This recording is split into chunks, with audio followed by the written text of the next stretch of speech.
started golfing recently, and that surprises a lot of people because I don't look like much of a golfer. I look more like an axe murderer. I kind of look like the Cowardly Lion got really into pumpkin beer.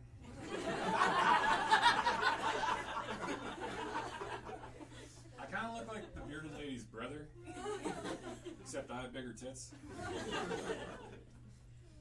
I kind of look like Santa's son who just wanted to do his own thing, get away from the family business.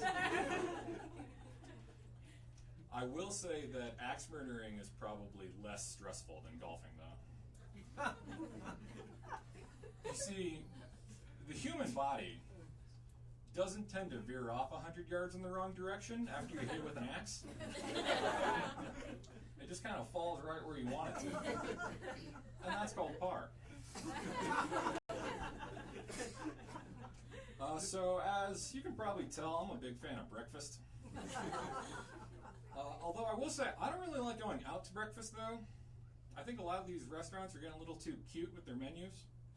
Like last week, I went to this place, and they had something on the menu called a meat waffle pizza. And if you're trying to picture what a meat waffle pizza looks like, you're right.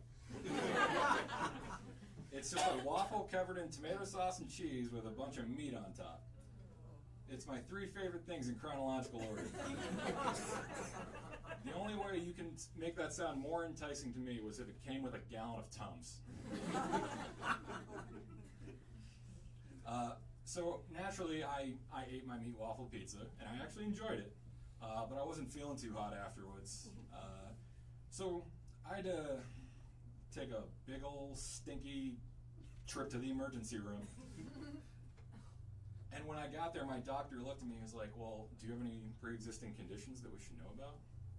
And I was like, well, yes, I have IBS. And for those of you who don't know, that means that I take incredibly big shits. And that's the joke.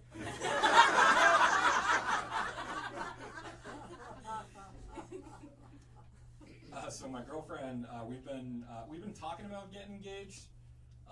Although she did mention that she wanted to have 13 bridesmaids in the wedding, which means that I have to have 13 groomsmen, and I only know like 9 guys.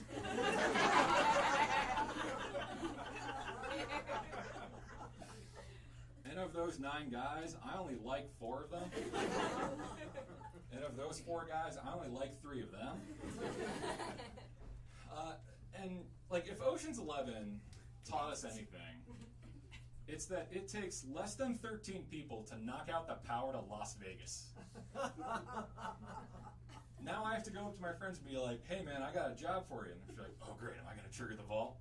He goes, no, you're going to stand behind me for 15 minutes. And because there's so many of us, like, we have to be a little more fiscally responsible when it comes to the bachelor party.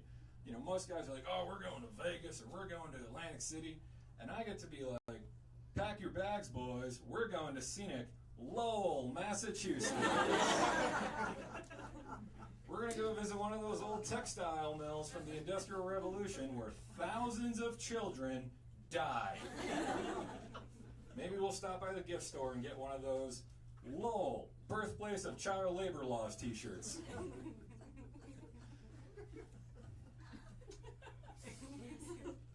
I will say this about my girlfriend. I have no idea what her phone number is.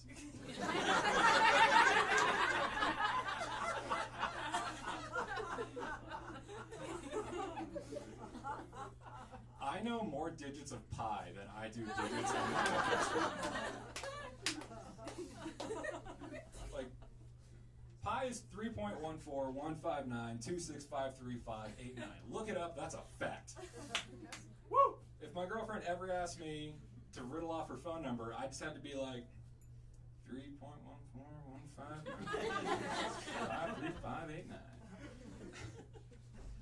And so the only reason why I know that many digits of pi, it actually goes back to an old football coach that I had.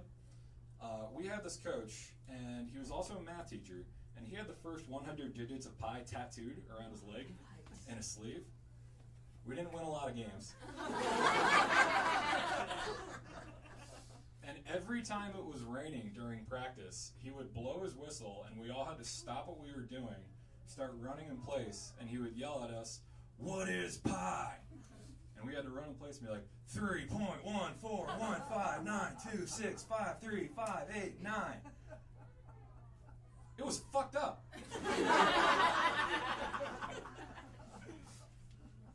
And like, you know, down the road, when I'm an old man and my football concussions kind of catch up with me, I got my CTE, like, every time it rains outside, I'm going to just spring out of my wheelchair and be like, 3.141. Football is back, and that makes me very happy because it makes me look back on all the fucked up shit we were able to get away with back then when I was playing. For example, I had a different coach, who used to do this thing with us called the ethnic circle. And what the ethnic circle was, he would stand in the middle of the field, and everyone would lie face down in a giant circle around him. And he would just blurt out ethnicities. For example, he'd yell out, "All right, all the Irish kids stand up." So all the Irish kids would have to stand up and be like, "Ah!" And then you go back down.